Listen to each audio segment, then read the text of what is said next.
ಯೇಸು ಕ್ರಿಸ್ತನ ಪುನರುತ್ಥಾನ ಮತ್ತು ಮರಣ ಮತ್ತು ಪುನರುತ್ಥಾನದ ಬಗ್ಗೆ ಮಾತನಾಡುತ್ತೆ. So there are many religious gospels and legalistic gospel where they try to teach the wrong content, different message than Christ.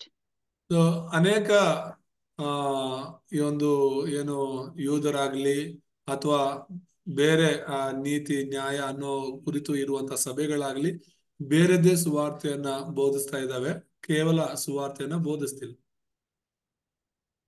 But the gospel of Christ is talking about the spiritual problem of the age and how Christ came to solve all of humankind's problems.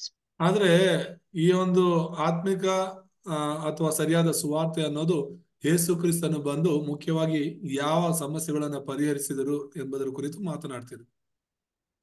So the next slide we will look at is the way of salvation. So the people who are truly the children of God, they can accept this Christ. ಇವತ್ತು ನಾವು ರಕ್ಷಣೆಯ ಮಾರ್ಗವನ್ನ ನೋಡೋಣ. 4ನೇ ವಿಷಯ, ಯಾರು ನಿಜವಾಗ್ಲೂ ದೇವರಿಂದ ಆರಿಸಲ್ಪಟ್ಟಿರ್ತಾರೋ ಅವರು ಯೇಸುವನ್ನ ನಂಬ್ತಾರೆ, ರಕ್ಷಣೆ ಹೊಂದ್ತಾರೆ. And there are many people in the world, no matter how many times they hear about this Jesus, no matter how many times they read the Bible, they can never truly believe that Jesus is the Christ. ಒಂದು ವೇಳೆ ಅನೇಕರು ಈ ಲೋಕದಲ್ಲಿ ಇದ್ದಾರೆ, ಎಷ್ಟೇ ಸಲ ಅವರು ಯೇಸು ಕ್ರಿಸ್ತನ ಬಗ್ಗೆ ಕೇಳಿದ್ರು ಕೂಡ, ಸುವಾರ್ತೆನ ಎಷ್ಟೇ ಸಲ ಅವರು ಬೇರೆ ಬೇರೆಯವರಿಂದ ಕೇಳಿದ್ರು, ಅವರು ರಕ್ಷಣೆ ಹೊಂದಲ್ಲ. And we can't believe because we're very smart or we have a high position in the world. The only way that we can believe is through God's grace. ನಾವೇನೋ ತುಂಬಾ ಬುದ್ಧಿವಂತರು, ತುಂಬಾ ಜ್ಞಾನಿಗಳು ಅಂತ ನಾವ್ ಯೇಸು ನಂಬೋದಿಕ್ಕೆ ಆಗೋದಿಲ್ಲ, ಕೇವಲ ಕ್ರಿಸ್ತನ ಕೃಪೆಯಿಂದ ಮಾತ್ರನೇ ನಂಬಕ್ಕಾಗತ್ತೆ. So the way of salvation, it's talking about only Christ. There is no other way for us to receive salvation. It is only Christ. ರಕ್ಷಣೆ ಮಾರ್ಗ ಅಂದ್ರೆ ರಕ್ಷಣೆ ಹೊಂದಲಿಕ್ಕೆ ಕೇವಲ ಕ್ರಿಸ್ತನ ಮೂಲಕ ಮಾತ್ರನೇ ಸಾಧ್ಯ, ಬೇರೆ ಯಾವ ಮಾರ್ಗನೂ ಇಲ್ಲ. And it's a very unique Christ, especially these days. There are a lot of religious movements where they try to say that all gods are the same. ಈ ದಿನಗಳಲ್ಲಿ ಎಲ್ಲಾ ಧರ್ಮದವರು ಒಟ್ಟಾಗಿ ಕೂಡಿ ಬಂದು ಎಲ್ಲಾ ದೇವರು ಒಂದೇ, ಎಲ್ಲಾ ಧರ್ಮಗಳು ಒಂದೇ ಅನ್ನುವ ಮಟ್ಟಕ್ಕೆ ಚರ್ಚೆ ಮಾಡ್ತಿದ್ದಾರೆ. And some other religious movements, they say if you're Buddhist, Hindu, Muslim, Christian, it's okay. We can all come together for the same purpose. ಏನಂತ ಚರ್ಚೆ ಮಾಡ್ತಿದ್ದಾರೆ ಅಂದ್ರೆ, ನೀನು ಬೌದ್ಧನಾಗಿದ್ರು ಕೂಡ, ಮುಸ್ಲಿಂ ಆಗಿದ್ರು, ಕ್ರೈಸ್ತನಾಗಿದ್ರು ಕೂಡ ನಿಮ್ಮ ಧರ್ಮಗಳನ್ನ ಬದಿಗಿಟ್ಟು ನಾವೆಲ್ಲರೂ ಒಂದಾಗಬೇಕಾಗಿದೆ ಅಂತ ಬೋಧಿಸ್ತಿದ್ದಾರೆ. So we have to be absolutely clear, have a very clear understanding of who Jesus Christ is. Otherwise, we can be deceived by those sorts of religious movements. ನಾವು ಈ ಕ್ರಿಸ್ತನ ಬಗ್ಗೆ ಸರಿಯಾಗಿ ತಿಳ್ಕೋಬೇಕಾಗಿದೆ. ಇಲ್ಲ ಅಂತ ಹೇಳಿದ್ರೆ ನಾವು ಈ ತರದ ಒಂದು ಬೇರೆ ಬೋಧನೆಗಳಿಂದ ಮೋಸ ಹೋಗ್ಬೇಕಾಗಿದೆ. So on the screen, there are some very important Bible verses like John 5:24. It says, whoever hears my word and believes him who sent me has eternal life. ಇಲ್ಲಿ ವಚನವನ್ನ ನಾವು ನೋಡಬಹುದು. ನಾನು ನಿಮಗೆ ನಿಜವಾಗಿ ಹೇಳುತ್ತೇನೆ, ರಕ್ಷಣೆಯ ಸುವಾರ್ತೆನ ಕೇಳಿ ಮತ್ತು ಯೇಸುವನ್ನು ನಿಮ್ಮ ಕರ್ತನಾಗಿ ಮತ್ತು ರಕ್ಷಕನಾಗಿ ಸ್ವೀಕರಿಸಿದ್ರೆ ರಕ್ಷಣೆ ಹೊಂದುತ್ತೀರಾ ಎಂಬುದಾಗಿ. So John 5, it's the words of Jesus. He says, the one who sent me. So who is the one who sent him? It is God. So we believe in a triune God, Father, Son, Holy Spirit. ಇಲ್ಲಿ ನಾವು ನೋಡೋದಾದ್ರೆ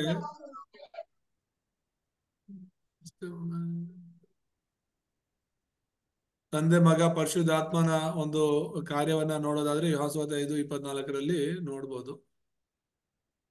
And whoever believes in Jesus Christ, they will not be judged, but cross over from death to life. ಆ ವಚನ ಹೇಳುತ್ತೆ, ನಿಮಗೆ ನಿಜವಾಗಿ ಹೇಳುತ್ತೇನೆ, ನನ್ನ ವಾಕ್ಯವನ್ನು ಕೇಳಿ ನನ್ನನ್ನು ಕಳಿಸಿದಾತನು ನಂಬುವವನು ನಿತ್ಯ ಜೀವನ ಹೊಂದಿದ್ದಾನೆ, ಅವನು ತೀರ್ಪಿಗೆ ಗುರಿಯಾಗುವುದಿಲ್ಲ, ಮರಣದಿಂದ ಪಾರಾಗಿ ಜೀವಕ್ಕೆ ಸೇರಿದ್ದಾನೆ ಎಂಬುದಾಗಿ. So because of the original sin of Adam and Eve, humankind fell into a state of eternal death. ಆದಮ ಹವ್ವ ಮಾಡಿದಂತ ಪಾಪದ ನಿಮಿತ್ತವಾಗಿ ಮನುಷ್ಯರೆಲ್ಲರೂ ಕೂಡ ಶಾಶ್ವತವಾದ ಮರಣಕ್ಕೆ ಬಿದ್ದರು. And like we know from Genesis 1:27, it talks about how God created us in his own image. ಆದಿಕಾಂಡ 1:27 ತುಂಬಾ ಸ್ಪಷ್ಟವಾಗಿ ಹೇಳುತ್ತೆ, ದೇವರು ನಿನ್ನನ್ನ ನನ್ನನ್ನ ಎಷ್ಟು ಯಾವ ರೀತಿ ಸೃಷ್ಟಿ ಮಾಡಿದ್ರೆ ಎಂಬುದಾಗಿ. And when we were created in the image of God, we had power and authority to rule over everything. And there was no such thing as eternal death for humankind. ದೇವರು Photo ಮನುಷ್ಯನನ್ನ match ಸೃಷ್ಟಿ देखिए ದೇವರು ಮನುಷ್ಯನನ್ನ ಸೃಷ್ಟಿ ಮಾಡಿದಾಗ ಆತನು ಮನುಷ್ಯನಿಗೆ ಸಕಲ ಅಧಿಕಾರವನ್ನ ಕೊಡ್ತಾನೆ ಮತ್ತು ಎಲ್ಲ ಆಶೀರ್ವಾದವನ್ನು ಕೊಡ್ತಾನೆ. ಆದ್ರೆ ಮರಣ ಅನ್ನುವಂತಹ ಶಾಶ್ವತವಾದ ಮರಣ ಅನ್ನುವಂತಹ ಶಿಕ್ಷೆಯನ್ನ ಕೊಡಲ್ಲ. But because of Adam and Eve's original sin, and because we are the descendants of Adam and Eve, we fell into a state now that we are all born and destined to go to eternal hell. ಆದ್ರೆ ನಾವೆಲ್ಲರೂ ಕೂಡ ಆದಮ ಹವ್ವನ ಸಂತಾನದಿಂದ ಬಂದಿರೋದ್ರಿಂದ ಅವರು ಮಾಡಿದಂತಹ ಪಾಪದ ಕಾರಣ ನಾವೆಲ್ಲರೂ ಕೂಡ ಆ ಮರಣಕ್ಕೆ ಸೇರಿದವರಾಗಿದ್ದೀವಿ. But actually, through Christ, we are able to restore the image of God, and we cross over from death to eternal life. ಆದ್ರೆ ಯೇಸು ಕ್ರಿಸ್ತನ ಒಂದು ಮರಣದ ನಿಮಿತ್ತದಿಂದ ನಾವು ಮರಣದಿಂದ ಜೀವಕ್ಕೆ ಸೇರಿದವರಾಗಿದ್ದೀವಿ.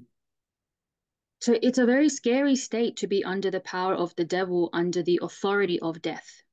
ನಿಜವಾಗ್ಲೂ ಕೂಡ ಸೈತಾನನ ಕೆಳಗಿರೋದು, ಮರಣಕ್ಕೆ ಒಳಗಾಗಿರೋದು ತುಂಬಾ ಭಯಂಕರವಾದ ವಿಷಯ. And when we don't know who Christ is, there is so many delusions and wrong teachings that we fall into. ಒಂದ್ ವೇಳೆ ನಾವು ಸರಿಯಾದ ಮಾರ್ಗವನ್ನ ತಿಳಿದಿಲ್ಲ ಅಂತ ಹೇಳಿದ್ರೆ ತಪ್ಪಾದ ವಿಷಯಗಳಲ್ಲಿ ತಪ್ಪಾದ ಮಾರ್ಗದಲ್ಲಿ ಹೋಗ್ಬೇಕಾಗುತ್ತೆ. So to give you an example, we experienced in the Nepal missions about how they burn the dead bodies outside of the temple. ಒಂದ್ ವೇಳೆ ಉದಾಹರಣೆಗೆ ಹೇಳ್ಬೇಕಾದ್ರೆ ನಾವು ನೇಪಾಳಗೆ ಸೇವೆಗೆ ಹೋದಾಗ ನೋಡಿದ್ವಿ, ಸತ್ತೋಗಿರುವಂತಹ ಶವಗಳನ್ನ ತಂದು ಒಂದು ದೇವಸ್ಥಾನದ ಮುಂದೆ ಸುಡ್ತಾ ಇದ್ರು. And there is also a deity called the Kumari that they worship as well. ಮತ್ತೆ ನೀವು ನೋಡಿರ್ಬೋದು ಅಥವಾ ಕೇಳಿರ್ಬೋದು, ನೇಪಾಳಲ್ಲಿ ಒಂದು ಕುಮಾರಿ ಅಂತ ಚಿಕ್ಕ ಹುಡುಗಿ ಇದ್ದಾಳೆ, ಅವಳು ದೇವತೆ ಅಂತ ಹೇಳಿ ತುಂಬಾ ಜನ ಪೂಜೆ ಮಾಡ್ತಾರಲ್ಲಿ. And today in the evangelism field, one of the evangelists, they were sharing this kind of photos from the mission to some Nepalese people in the field. ಮತ್ತೆ ಇವತ್ತು ಸೇವೆಗಂತ ಹೋದವರು ನಮ್ಮ ಟೀಮಲ್ಲಿ ಇರೋರು ನೇಪಾಳ ಅವ್ರಿಗೆ ಈ ಫೋಟೋಗಳನ್ನೆಲ್ಲ ತೋರಿಸ್ತಾ ಅವ್ರಿಗೆ ಸುವಾರ್ತೆ ಸಾರ್ತಾ ಇದ್ರು. And they were actually very happy and joyous to see the Kumari and the burning of the corpse. ಮತ್ತೆ ಆ ಒಂದು ಕುಮಾರಿ ಬಗ್ಗೆ ಬರೆಯಲ್ಪಟ್ಟಿರುವಂತಹ ವಿಷಯಗಳನ್ನೆಲ್ಲ ಅವರು ಪುಸ್ತಕಗಳನ್ನ ಸುಟ್ಟಾಕುವ ವಿಷಯದಲ್ಲಿ ಖುಷಿ ಪಡ್ತಾ ಇದ್ರು. Yeah, so I'm not judging them, and I'm not saying anything about them, about why they celebrate these sorts of things. But because they are deceived by the darkness, they have no idea that this is the wrong type of worship. ಅವ್ರ ಬಗ್ಗೆ ನಾನು ಕೆಟ್ಟದಾಗಿ ಮಾತಾಡ್ತಿಲ್ಲ, ಆದ್ರೆ ಅವ್ರು ಏನ್ ಮಾಡ್ತಿದಾರೋ ಅವ್ರಿಗೆ ಗೊತ್ತಿಲ್ದೇನೆ ಈ ತರ ತಪ್ಪಾದ ಸತ್ಯವಲ್ಲದನ್ನ ಅವರು ಪೂಜೆ ಮಾಡ್ತಾ ಜೀವನ ಮಾಡ್ತಿದ್ದಾರೆ. And it's not just a problem for Nepal as well, in Australia as well. So many people, they have wrong method of worship. ಇಲ್ಲಿ ನೇಪಾಳಲ್ಲಿ ಮಾತ್ರನೇ ಅಲ್ಲ, ಆಸ್ಟ್ರೇಲಿಯಾದಲ್ಲೂ ಕೂಡ ಅನೇಕ ಜನರು ಈ ತರ ತಪ್ಪಾದ ಒಂದು ಆರಾಧನೆಯನ್ನ ಮಾಡ್ತಿದ್ದಾರೆ. In Australia, there's a thick culture of darkness where the young generation, they really follow like media and celebrities. ಈ ನಮ್ಮ ದೇಶದಲ್ಲಿ ಆಸ್ಟ್ರೇಲಿಯಾದಲ್ಲೂ ಕೂಡ ಇರುವಂತ ದೊಡ್ಡ ಅಂಧಕಾರ ಶಕ್ತಿ ಏನಂದ್ರೆ ಮೀಡಿಯಾಗಳನ್ನ ಮತ್ತು ಇಲ್ಲಿರುವಂತ ಕೆಲವು ಹೀರೋಗಳನ್ನ ಅವರು ಹಿಂಬಾಲಿಸ್ತಿರ್ತಾರೆ. And Australians, they hate to hear the gospel. If you go outside and you try to preach to them, they really hate it. ಮತ್ತು ಆಸ್ಟ್ರೇಲಿಯಾದಲ್ಲಿ ಇರುವಂತ ದೊಡ್ಡ ಸಮಸ್ಯೆ ಏನಂದ್ರೆ ನಾವು ಹೋಗಿ ಸುವಾರ್ತೆ ಸಾರಿದ್ರೆ ಸುವಾರ್ತೆ ಕೇಳಿಸ್ಕೊಳ್ಳೋದಕ್ಕೆ ಅವ್ರು ಇಷ್ಟನೇ ಪಡ್ತಾ ಇಲ್ಲ. They even become angry and they say, why are you talking about Jesus Christ? Why are you talking to me? They have this kind of hindrance from the gospel entering into them. ಮತ್ತೆ ಅನೇಕರು ನಮ್ಮ ಮೇಲೆ ಕೋಪ ಮಾಡ್ಕೊಳ್ಳೋದು ಕೂಡ ನಾವು ನೋಡಿದೀವಿ. ಯಾಕಂದ್ರೆ ನೀನ್ ಯೇಸು ಬಗ್ಗೆ ಯಾಕೆ ನಮ್ಮ ಹತ್ರ ಮಾತಾಡ್ತಿದ್ಯಾ ಅಂತ ಹೇಳಿ ಅವರು ತಡೆ ಮಾಡ್ತಿರ್ತಾರೆ. So that is the scheme of the devil. The devil wants people to remain ignorant, doesn't want them to receive eternal life through Christ. ಇದೆಲ್ಲ ಸೈತಾನನ ಆಲೋಚನೆ ಆಗಿದೆ. ಸುವಾರ್ತೆಯನ್ನ ಕೇಳದೆ ಅವ್ರು ಹಾಗೇನೆ ಇರಬೇಕು ಅನ್ನೋದು ಸೈತಾನನು ಅವರಲ್ಲಿ ಪ್ರೇರೇಪಣೆ ಮಾಡ್ತಿದ್ದಾನೆ. But in John 1:12, it says that, yet to all who receive him, to those who believed in his name, he gave the right to become the child of God. ಆದ್ರೆ ರಕ್ಷಣೆ ಮಾರ್ಗದಲ್ಲಿ ಎರಡನೇ ವಿಷಯ ನೋಡೋದಾದ್ರೆ ಯೋಹಾನ ಸುವಾರ್ತೆ 1:12 ಯಾರ್ಯಾರು ಆತನನ್ನು ಅಂಗೀಕರಿಸಿದಾರೋ, ಅಂದರೆ ಆತನ ಹೆಸರಿನಲ್ಲಿ ನಂಬಿಕೆ ಇಟ್ಟರೋ ಅವರಿಗೆ ದೇವರ ಮಕ್ಕಳಾಗುವ ಅಧಿಕಾರ ಕೊಟ್ಟನು ಎಂಬುದಾಗಿ. And it's actually not a small blessing, but so many times we take it for granted. ಇದೇನು ಚಿಕ್ಕ ಆಶೀರ್ವಾದ ಅಲ್ಲ. ತುಂಬಾ ಸಲ ಇದನ್ನ ಸಾಧಾರಣವಾಗಿ ನಾವು ಸ್ವೀಕರಿಸ್ತೇವೆ. Because sometimes we feel very comfortable in our walk of faith, but we forget that actually it's a great blessing that we received this Christ and became the children of God. ತುಂಬಾ ಸಲ ನಾವ್ ಇದನ್ನ ಸುಲಭವಾಗಿ ತೆಗೆದುಕೊಳ್ತೇವೆ. ಆದ್ರೆ ಇದು ತುಂಬಾ ದೊಡ್ಡ ಮತ್ತು ನಿಜವಾದ ಆಶೀರ್ವಾದ, ನಾವು ದೇವರ ಮಕ್ಕಳಾಗಿ ಇರುವಂತದ್ದು. So especially for the remnant, you have to remember, no matter what crisis happens in our life, no matter what problems we face, at the end of the day, we are still the child of God. So ಯಾವಾಗ್ಲೂ ಕೂಡ ನೀವು ನೆನ್ಪಿಟ್ಕೋಬೇಕಾಗಿರೋದು ಏನಂತ ಹೇಳಿದ್ರೆ, ನಿಮ್ಮ ಜೀವನದಲ್ಲಿ ನಿಮಗೆ ಎಷ್ಟು ಎಷ್ಟಲ್ಲಿ ನೀವು ಎದ್ರು ಎಷ್ಟಲ್ಲಿ ಬಿದ್ರು ಕೂಡ ನೆನ್ಪಿಟ್ಕೋಬೇಕಾಗಿರೋದು ನೀವು ದೇವರ ಮಕ್ಕಳು ಎಂಬುದಾಗಿ. And the Bible is explaining that as a child of God, all of our problems, all of our past scars, it's all the platform for God to give us blessings. ಮತ್ತೆ ಇದು ದೇವರ ಮಕ್ಕಳಿಗಿರುವಂತ ಆಶೀರ್ವಾದ ಏನಂತ ಹೇಳಿದ್ರೆ, ನಮ್ಮ ಜೀವನದಲ್ಲಿ ಎದುರಾಗುವಂತ ಎಲ್ಲಾ ಕಷ್ಟಗಳು ಸಮಸ್ಯೆಗಳು ಕೂಡ ಅದೊಂದು ವೇದಿಕೆಯಾಗಿ ಮಾರ್ಪಡುತ್ತೆ ಇನ್ನೂ ಅಧಿಕವಾದ ಆಶೀರ್ವಾದಗಳನ್ನ ಪಡೀಲಿಕ್ಕೆ. And I understand it's very hard to believe sometimes, even for myself, if I am in that situation, it's very hard for me to believe that this is God's blessing for me. ಮತ್ತೆ ಈ ತರದ್ದು ಸಮಸ್ಯೆಗಳು ನಮಗೆ ಎದುರಾಗುವಾಗ ಅದೊಂದು ನಮ್ಗೆ ಆಶೀರ್ವಾದವಾಗಿ ಇರುತ್ತೆ ಅನ್ನೋದನ್ನ ನಂಬೋದಕ್ಕೆ ಕಷ್ಟವಾಗಿರುತ್ತೆ. ಅದು ನನಗೂ ಕೂಡ ಹಾಗೆ ಅನ್ಸುತ್ತೆ ಕೆಲವು ಸಲ. But honestly, the more that I hear the word, the more my faith is built up and becomes so strong. So for the remnants, the more you listen to the word of God, you will have the firm faith like a rock. ಆದ್ರೆ ಯಾವಾಗೆಲ್ಲ ನಾನು ದೇವರ ವಾಕ್ಯದಲ್ಲಿ ಬಲವಾಗಿ ನಂಬ್ತೀನೋ ಅವಾಗೆಲ್ಲ ಹೆಚ್ಚಿನ ಬಲವನ್ನ ಹೊಂದ್ಕೊಳ್ತೀನಿ. ಇಲ್ಲಿ ದೇವರ ವಾಕ್ಯವನ್ನು ಕೇಳ್ತಿರುವಂತ ನೀವು ಕೂಡ ದೇವರ ವಾಕ್ಯದಲ್ಲಿ ನಂಬಿಕೆ ಇಡಿ. ಆ ನಂಬಿಕೆ ಇಡುವಾಗ, ಬಲವಾದ ನಂಬಿಕೆ ಇಡುವಾಗ ನೀವು ಕೂಡ ಆಶೀರ್ವಾದಕ್ಕೊಳಗಾಗ್ತೀರಾ. So in the past, we were the child of the devil. In John 8:44, it says, you belong to your father, the devil. ನಮಗೆ ಗೊತ್ತಿರುವ ಹಾಗೆ ಯೋಹಾನ ಸುವಾರ್ತೆ 8:44ರಲ್ಲಿ ನಾವೆಲ್ಲರೂ ಕೂಡ ಸೈತಾನನ ಮಕ್ಕಳಾಗಿದ್ವಿ ಎಂಬುದಾಗಿ. But our father changed now. We call our father in heaven. So whenever we pray, we have to remember we have a father in heaven that hears our prayers and answers our prayers. ಆದ್ರೆ ನಾವು ಒಂದು ವಿಷಯವನ್ನ ನೆನಪಿಟ್ಕೋಬೇಕಾಗಿರೋದು ಏನಂತ ಹೇಳಿದ್ರೆ, ನಮಗೀಗ ಪರಲೋಕದಲ್ಲಿರುವಂತಹ ತಂದೆ ದೇವರಾಗಿದ್ದಾನೆ ಎಂಬುದೇ. So as a child of God, we should never forget this great blessing that we received, and that we have a background of the heavenly throne where we can pray and we can have authority over the power of Satan. ಮತ್ತೆ ದೇವರ ಮಕ್ಕಳಾಗಿ ಮಾರ್ಪಾಟಾದ ಮೇಲೆ ನಾವು ಪರಲೋಕ ಸಂಸ್ಥಾನದಾರರಾಗಿದ್ದೇವೆ. ಪರಲೋಕ ಮತ್ತು ದೇವರ ಸಿಂಹಾಸನ ನಮ್ಮ ಹಿನ್ನೆಲೆಯಾಗಿ ಮಾರ್ಪಟ್ಟಿದೆ. ಈಗ ನಾವು ಪ್ರಾರ್ಥನೆ ಮಾಡಿದ್ರೆ ದೇವರು ಖಂಡಿತವಾಗಲೂ ನಮಗೆ ಉತ್ತರಗಳನ್ನು ದಯಪಾಲಿಸ್ತಾನೆ. So Philippians 3:20, we've read this Bible verse so many times for this message, but it says that our citizenship is in heaven. ಅನೇಕ ಸಲ ನಾವು ಈ ಫಿಲಿಪ್ಪಿ 3:20ರಲ್ಲಿ ಓದ್ಕೊಂಡಿದ್ದೇವೆ. ಆದ್ರೂ ಈ ವಚನ ಹೇಳೋದೇನಂದ್ರೆ, ನಾವಾದರೂ ಪರಲೋಕ ಸಂಸ್ಥಾನದವರು ಕರ್ತನಾದ ಯೇಸು ಕ್ರಿಸ್ತನಲ್ಲಿಂದಲೇ ರಕ್ಷಕನಾಗಿ ಬರುವುದನ್ನು ಎದುರು ನೋಡುತ್ತಾ ಇದ್ದೇವೆ ಎಂಬುದಾಗಿ. And some people, many Christians, they have a wrong understanding and they think, oh, I can just suffer in this world, suffer being beat up by the devil, but at least when I die, I can go to heaven. ತುಂಬಾ ಜನ ಅನ್ಕೊಳ್ತಾರೆ, ಈ ಲೋಕದಲ್ಲಿ ನನಗೆ ಎಷ್ಟು ಕಷ್ಟಗಳು ಬಂದ್ರೂ ಪರವಾಗಿಲ್ಲ, ಸೈತಾನಿಂದ ಎಷ್ಟೇ ಸಮಸ್ಯೆಗಳಿದ್ರಾದ್ರೂ ಪರವಾಗಿಲ್ಲ, ಒಂದಿನ ನಾನು ಸತ್ತು ಪರಲೋಕಕ್ಕೆ ಹೋಗ್ತೀನಿ, ಅಲ್ಲಿ ದೇವರ ಜೊತೆಯಲ್ಲಿ ನಾನು ಶಾಶ್ವತವಾಗಿರ್ತೀನಿ ಎಂಬುದಾಗಿ. But God wants us to enjoy our heavenly citizenship now while we are living on earth. ಆದ್ರೆ ನಾವು ನೆನಪಿಸ್ಕೋಬೇಕಾಗಿರೋದು ಏನಂದ್ರೆ, ದೇವರು ನೀನು ನಾನು ಈ ಪರಲೋಕದ ಸಂಸ್ಥಾನವನ್ನ ಅಥವಾ ಪರಲೋಕದ ಪೌರತ್ವವನ್ನ ನಾವು ಭೂಲೋಕದಲ್ಲಿ ಇರುವಾಗಲೇ ಅನುಭವಿಸಬೇಕು ಅಂತ ದೇವರು ಎದುರು ನೋಡ್ತಾನೆ. And what does it mean if we have heavenly citizenship? For example, you are a citizen of your country. If something happens to you when you go overseas, your country has to help you. ಪರಲೋಕದ ಪೌರತ್ವ ಅಂದ್ರೆ ಎಷ್ಟೊಂದು ಬಲವಾದ ಪೌರತ್ವ ಗೊತ್ತಾ ಅದು. ಯಾಕಂದ್ರೆ ಉದಾಹರಣೆ ಹೇಳ್ಬೇಕಾದ್ರೆ, ಈಗ ನೀವು ಭಾರತ ದೇಶದ ಪೌರರಾಗಿದ್ದೀರಾ, ಸಿಟಿಜನ್ ಆಗಿದ್ದೀರಾ. ನೀವು ಬೇರೆ ದೇಶಕ್ಕೆ ಏನಾದ್ರೂ ಹೋದಾಗ ಅಲ್ಲಿ ನಿಮ್ಗೆ ಏನಾದ್ರು ಸಮಸ್ಯೆ ಆದ್ರೆ ಇಡೀ ನಿಮ್ಮ ದೇಶನೇ ನಿಮ್ಮನ್ನ ರಕ್ಷಿಸೋದಕ್ಕಾಗಿ ಮುಂದೆ ಬಂದು ನಿಲ್ಲುತ್ತೆ.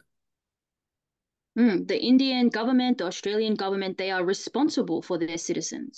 ಮತ್ತೆ ನಿಮ್ಮನ್ನ ರಕ್ಷಣೆ ಮಾಡೋದಕ್ಕೆ ಇಡೀ ಭಾರತ ದೇಶದ ಸರ್ಕಾರ ಮತ್ತು ಆಸ್ಟ್ರೇಲಿಯಾ ಸರ್ಕಾರ ಮುಂದೆ ಬರುತ್ತೆ. So who is responsible for us? Our Father in heaven, because our citizenship is in heaven. So we have to have assurance and confidence no matter what happens to us, God is responsible for us. ಅದಕ್ಕೋಸ್ಕರ ನಾವು ಪರಲೋಕದ ಪೌರರಾಗಿರೋದ್ರಿಂದ, ಪರಲೋಕದ ಪ್ರಜೆಗಳಾಗಿರೋದ್ರಿಂದ ಈ ಭೂಲೋಕದಲ್ಲಿ ಕೂಡ ನಮಗೆ ಏನಾದ್ರೂ ಕೂಡ ನೋಡ್ಕೊಳ್ಳೋದಕ್ಕೆ ನಮ್ಮ ತಂದೆಯಾದ ದೇವರಿದ್ದಾರೆ. ನಾವು ಪರಲೋಕದ ಪ್ರಜೆಗಳಾಗಿರೋದ್ರಿಂದಲೇ ದೇವದೂತರು ನಮ್ಮನ್ನ ಪ್ರತಿದಿನ ನಡೆಸೋರಾಗಿದ್ದಾರೆ.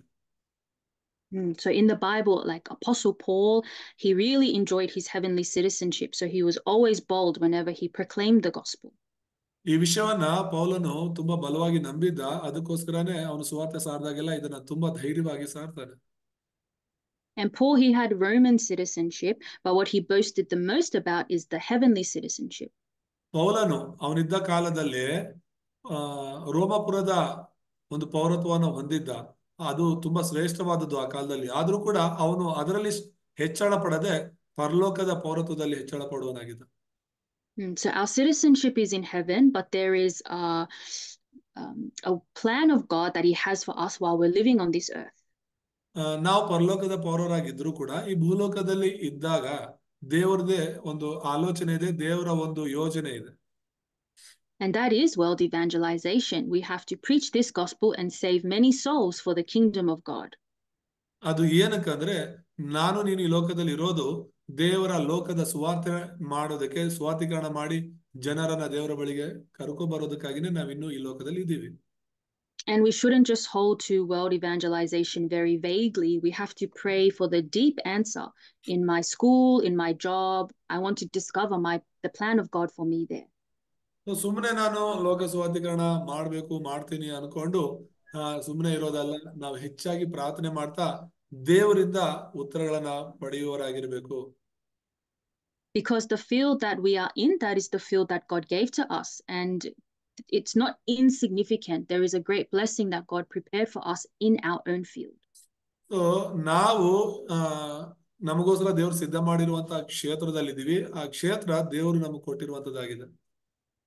So there are many remnants now. You want to think about what you're going to study in the future or what future job you have to have, but you have to discover this inside of prayer. ಇಲ್ಲಿ ತುಂಬಾ ಜನ ಯವನಸ್ಥರಿದ್ದೀರಾ, ದೇವರ ಉಳಿದವರಿದ್ದೀರಾ.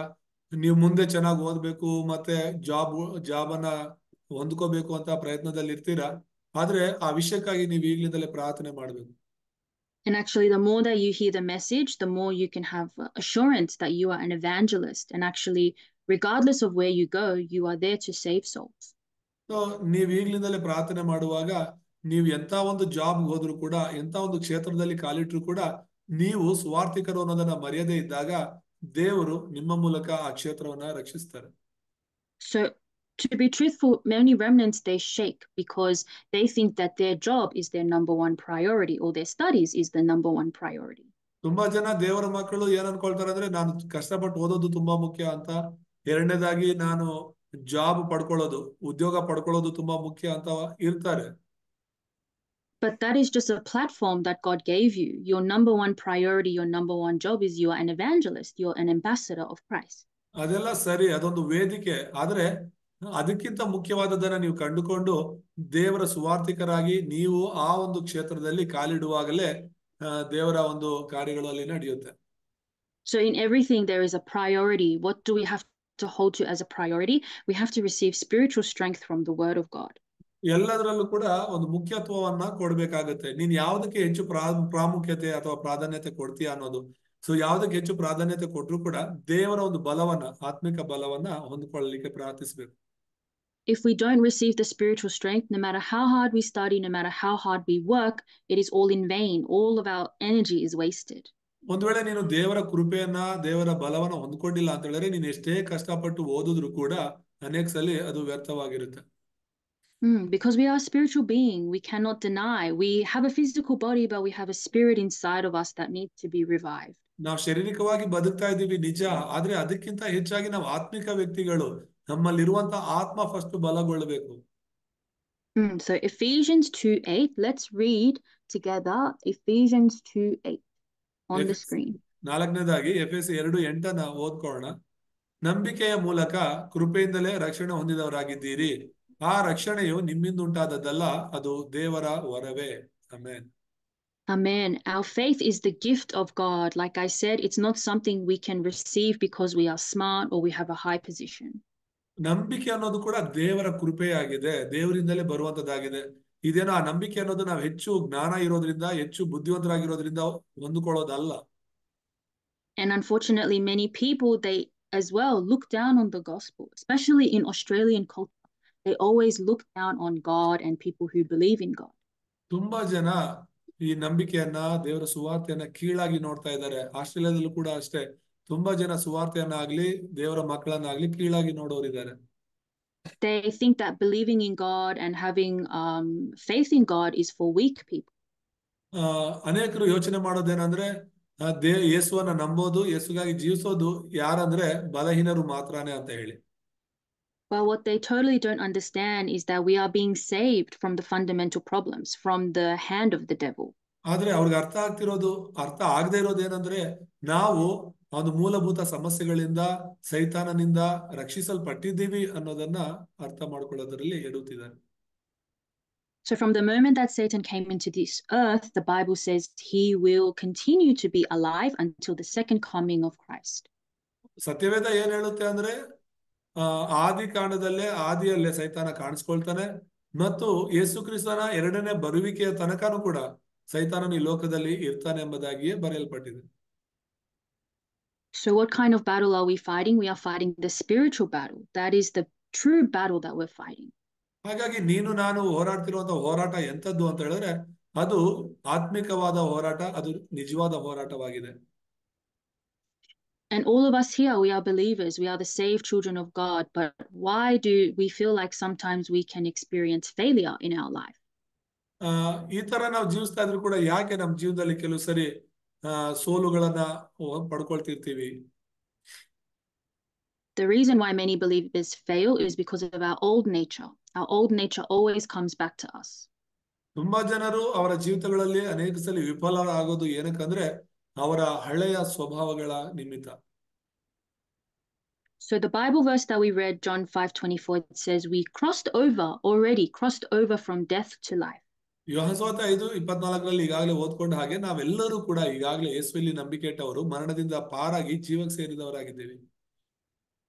So our old self, our old standards, our old thinking, it's finished, but it always comes back to us. Satan always tries to bring it back. ನಮ್ಮ ಹಳೆ ಮುದ್ರೆ, ಸ್ವಭಾವ, ಆ ಬೇರುಗಳು ಎಲ್ಲ ಈಗಾಗಲೇ ನಮ್ಮಿಂದ ಹೋಗಿದೆ. ಆದ್ರೂ ಕೂಡ ಆ ಸೈತಾನ ಅವುಗಳನ್ನ ಮತ್ತೆ ಮತ್ತೆ ನಮಗೆ ನೆನಪಿಸ್ತಾನೆ, ಹಿಂತಿರುಗಿಸ್ತಾನೆ. That's why we always feel like I really want to be a spiritual person, but my physical nature is always in the back of my mind. ನಮ್ಗೆ ಅನ್ಸ್ಬೋದು ಅನೇಕ ಸಲ ನಾವು ಆತ್ಮಿಕವಾಗಿ ತುಂಬಾ ಬಲವಾಗಿ ಇರಬೇಕು ಅಂತ ಅನಿಸ್ತಿದ್ರು ಕೂಡ ಆ ಒಂದು ಶಾರೀರಿಕವಾದ ಆ ಹಳೆಯ ವಿಷಯಗಳು ಮತ್ತೆ ಮತ್ತೆ ನಮ್ಮನ್ನ ಸಮಸ್ಯೆಗೆ ಈಡು ಮಾಡ್ತಿರುತ್ತೆ. So that's why it's so important from a young age the remnants are imprinted, so that when they grow older they don't have so many wrong imprints. ಅದಕ್ಕಾಗಿನೇ ಯವನಸ್ಥರು, ಚಿಕ್ಕ ಮಕ್ಕಳು ದೇವರ ವಾಕ್ಯದಲ್ಲಿ ಮುದ್ರೆ ಆದಾಗ ದೊಡ್ಡವರಾದ್ಮೇಲೆ ಆ ಒಂದು ಲೋಕದ ಮುದ್ರೆಗಳವರಲ್ಲಿ ಇರ್ಲಿಕ್ಕೆ ಸಾಧ್ಯ ಇಲ್ಲ. It's very hard to get rid of our old nature, but of course by the grace of God he will do it. ಹಳೆ ಒಂದು ಸ್ವಭಾವದಿಂದ ಹೊರಗಡೆ ಬರೋದು ತುಂಬಾನೇ ಕಷ್ಟ, ಆದ್ರೂ ದೇವರ ಕೃಪೆಯಿಂದ ನಾವು ಹೊರಗಡೆ ಬರಬಹುದು. So when we truly believe that Jesus Christ is the only way, we don't have to look to any other method that the world has. ಹಾಗಾಗಿ ಯೇಸು ಕ್ರಿಸ್ತನು ಮಾತ್ರನೇ ನಮಗೆ ರಕ್ಷಣೆಯ ಮಾರ್ಗ ಎಂಬುದಾಗಿ ನಾವು ನಂಬೋದಾದ್ರೆ ಈ ಲೋಕದಲ್ಲಿ ಬೇರೆ ಬೇರೆ ಮಾರ್ಗಗಳನ್ನ, ಬೇರೆ ಬೇರೆ ವಿಧಾನಗಳನ್ನ ಅನುಸರಿಸೋದು ಬೇಕಾಗಿಲ್ಲ. Because sometimes we can think, maybe Jesus Christ is not enough for my problem. We think of the worldly method, or we try to do something else. ಯೇಸು ಕ್ರಿಸ್ತನೇ ನನಗೆ ಸಾಕಾಗಿಲ್ಲ ಅನ್ನೋರು ಮಾತ್ರನೇ ಲೋಕಾನುಸಾರ ಬೇರೆ ಬೇರೆ ವಿಧಾನಗಳನ್ನ ಅವರ ಜೀವಿತದಲ್ಲಿ ಅನುಸರಿಸ್ತಿರ್ತಾರೆ. But everything, all the answers we can receive through worship when we hear the word of Christ. ಆದ್ರೆ ನಾವು ಅರ್ಥ ಮಾಡ್ಕೋಬೇಕಾಗಿರೋದು, ಯಾವಾಗೆಲ್ಲ ನಾವು ಆತ್ಮಿಕವಾಗಿ ಸರಿಯಾಗಿ ಆರಾಧನೆ ಮಾಡ್ತೀವೋ, ದೇವರ ವಾಕ್ಯವನ್ನ ಸರಿಯಾಗಿ ಕೇಳ್ತೀವೋ, ಅವಾಗ ದೇವರಿಂದ ನಾವು ಉತ್ತರಗಳನ್ನ ಪಡ್ಕೋಬಹುದು. And regardless, we should never be deceived. The power of the devil is already finished, but we have to always renew ourselves. ಸೈತಾನನ ಶಕ್ತಿಗಳೆಲ್ಲ ಈಗಾಗಲೇ ಸೋತು ಹೋಗಿವೆ. ನಮ್ಮನ್ನ ನಾವು ಪ್ರತಿದಿನ ನೂತನ ಪಡಿಸ್ಕೋಬೇಕಾಗಿದೆ. So we really have to have a firm conclusion. Jesus Christ is the only way. No other method will work. ಅದಕ್ಕೇನೆ ಯೇಸು ಕ್ರಿಸ್ತನನ್ನು ಬಿಟ್ರೆ ಬೇರೆ ಯಾವ ವಿಧಾನವೂ ಕೂಡ ನಮ್ಮನ್ನ ರಕ್ಷಿಸಲಿಕ್ಕೆ ಸಾಧ್ಯ ಇಲ್ಲ ಅನ್ನುವ ವಿಷಯದಲ್ಲಿ ಒಂದು ಬಲವಾದ ತೀರ್ಮಾನ ಇರಬೇಕು. And I guarantee you, the young children, they can really receive this message. We have to like brainwash them. ಆಗ ಮಾತ್ರನೇ ನಾವು ಈ ಮಕ್ಕಳನ್ನ ಬಲವಾಗಿ ಹಿಡ್ಕೋಬಹುದು.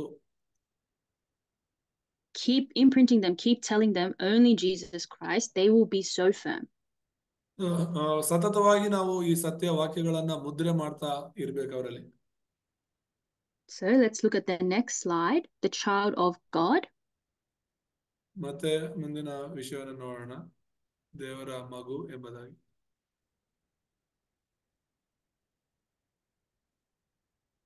So it says that those who accept Jesus, they are, of course, we receive citizenship in heaven, and our names are written in the book of life. So ಇಲ್ಲಿ ದೇವರ ವಾಕ್ಯದಲ್ಲಿ ನಾವು ನೋಡ್ತಾ ಇರುವಂತದ್ದು, ಯಾರು ಯೇಸು ಕ್ರಿಸ್ತನನ್ನು ಅಂಗೀಕರಿಸಿಕೊಂಡಿರ್ತಾರೋ ಅವರ ಹೆಸರುಗಳು ಪರಲೋಕದಲ್ಲಿ ಬರೆಯಲ್ಪಟ್ಟಿರುತ್ತೆ ಎಂಬುದು. So let's read Luke 10:20 on the screen. ಯಾರಾದ್ರೂ ಒಬ್ರು ಓದೋಣ. ಲೂಕ 10:20. ಯಾರ ಪರಲೋಕದಲ್ಲಿ ಬರೆಯಲ್ಪಟ್ಟ ಹೆಸರು ಅಂತ. ಆದರೂ ದೆವ್ವಗಳು ನಮಗೆ ಓದಿ.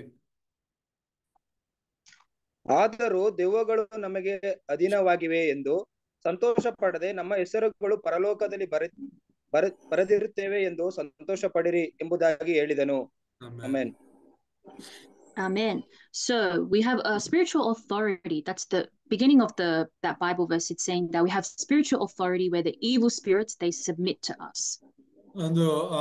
ಒಂದು ಯೋಹಾನ 1:12 ನೋಡೋದಾದ್ರೆ ನಾವು ದೇವರ ಮಗು ಆಗಿರೋದ್ರಿಂದ ದೇವರ ಅಧಿಕಾರ ನಮಗೆ ಕೊಡಲ್ಪಟ್ಟಿದೆ, ಹಾಗಾಗಿ ಸೈತಾನನ ಎಲ್ಲಾ ಅಧಿಕಾರಗಳು ನಮಗೆ ಒಳಗಾಗುತ್ತೆ ಅಂತ. But it says that's not the real reason to be joyful and happy. The real reason we should rejoice is that our names are written in heaven. ಸೈತಾನ ಅಥವಾ ದೆವ್ವಗಳು ನಮ್ಮ ಮಾತನ್ನ ಕೇಳಿ ನಮ್ಮನ್ನ ನೋಡಿ ಎದುರ್ಕೊಳ್ಳುತ್ತೆ, ಬಿಟ್ಟು ಹೋಗುತ್ತೆ ಅನ್ನೋ ವಿಷಯದಲ್ಲೆಲ್ಲ ನಾವು ಸಂತೋಷ ಪಡ್ಬೇಕಾಗಿರೋದು. ಆದ್ರೆ ನಮ್ಮ ಸಂತೋಷಕ್ಕೆ ನಿಜವಾದ ಕಾರಣ ನಮ್ಮ ಹೆಸರುಗಳು ಪರಲೋಕದಲ್ಲಿ ಬರೆಯಲ್ಪಟ್ಟಿವೆ, ಅದಾಗಿರ್ಬೇಕು. So we should never be shaken, never second guess. Is my name written in heaven? Was I a good person this year or a bad person? No, once we accept, that is it. It is finished. ನಾನು ಒಳ್ಳೆ ವ್ಯಕ್ತಿನ, ಕೆಟ್ಟ ವ್ಯಕ್ತಿನ, ನನ್ನ ಹೆಸರು ನಿಜವಾಗ್ಲೂ ಪರಲೋಕದಲ್ಲಿ ಬರೆಯಲ್ಪಟ್ಟಿದ್ಯಾ ಇಲ್ವಾ ಅನ್ನುವಂತ ಯಾವ ಸಂದೇಹಗಳು ನಮ್ಮಲ್ಲಿ ಇರಬಾರದು. ಒಂದ್ಸಲಿ ನೀವು ಯೇಸುವೆ ಕ್ರಿಸ್ತನೆಂಬುದಾಗಿ ಅಂಗೀಕರಿಸಿಕೊಂಡಿರೋದಾದ್ರೆ ನಿಮ್ಮ ಹೆಸರುಗಳು ತಪ್ಪದೆ ಪರಲೋಕದಲ್ಲಿ ಬರೆಯಲ್ಪಟ್ಟಿರುತ್ತೆ. Amen. So I guarantee you, so many Christians, they go to church their entire life for 20, 30, 50 years, but they have no assurance of salvation. ತುಂಬಾ ಜನರು ಅನೇಕ ವರ್ಷಗಳಿಂದ ಈ ಒಂದು ಸಭೆಗಳಿಗೆ ಹೋಗ್ತಿರ್ತಾರೆ. 20-30 ವರ್ಷಗಳಿಂದ ಅವ್ರ ಸಭೆಗೆ ಹೋಗ್ತಿದ್ರು ಕೂಡ ರಕ್ಷಣೆಯ ಭರವಸೆನೇ ಅವ್ರಿಗಿರೋದಿಲ್ಲ. So why? Because there are so many mixed gospels that exist. They are preaching the wrong contents to people. ಯಾಕಂತ ಹೇಳಿದ್ರೆ ಅನೇಕ ಸಭೆಗಳಲ್ಲಿ ಒಂದು ಕಲಬೆರಕೆ ಆಗಿರುವಂತ ಸುವಾರ್ತೆಯನ್ನ ಬೋಧನೆ ಮಾಡ್ತಾ ಇದ್ದಾರೆ. So like the Pharisees in the Bible, they are bound under the law. Many Christians, they think they have to follow the law. That's the only way they can go to heaven. ಆ ಕಾಲದಲ್ಲಿ ಫರಿಸಿ ಸಭೆಯವರು ಏನಂತ ಬೋಧನೆ ಮಾಡ್ತಿದ್ರು ಅಂದ್ರೆ, ಧರ್ಮಶಾಸ್ತ್ರದ ಅನುಸಾರವಾಗಿ ನಡೆದ್ರೆ ಮಾತ್ರನೇ ನಾವು ರಕ್ಷಣೆ ಹೊಂದ್ಲಿಕ್ಕೆ ಆಗುತ್ತೆ, ಪರಲೋಕ ಹೋಗ್ಲಿಕ್ಕೆ ಆಗುತ್ತೆ ಅಂತ ಬೋಧಿಸ್ತಿದ್ರು. But no one can receive salvation from the law. That is why God sent Christ. ಯಾರು ಕೂಡ ಧರ್ಮಶಾಸ್ತ್ರದ ಮೂಲಕ ರಕ್ಷಣೆ ಹೊಂದಲಿಕ್ಕೆ ಸಾಧ್ಯನೇ ಇಲ್ಲ.